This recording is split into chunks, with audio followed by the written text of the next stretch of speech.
биз эмесе азыр Инна-Батыйжы деген бар экен го, ошого барайын деген да. Ошоко барып келейин деп аткам. Ошо чалып атышат. Бирок эме тамакты ошо бутылка менен сүт бергенде эмбейт, эметпейт.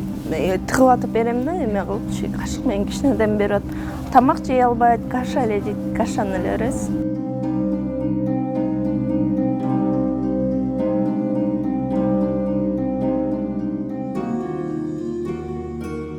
Бир башына ошо $25.000 эметкенбиз. Баягы Асия Милитти дагы сүйлөшкөндө ошо $30.000 деп айткан да.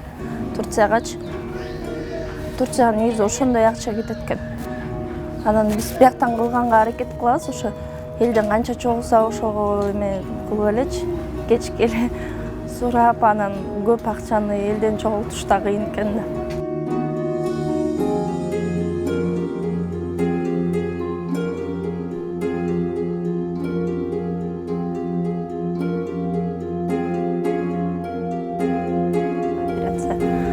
Кайра убакыт болуп, кайра башына жасалат тоже.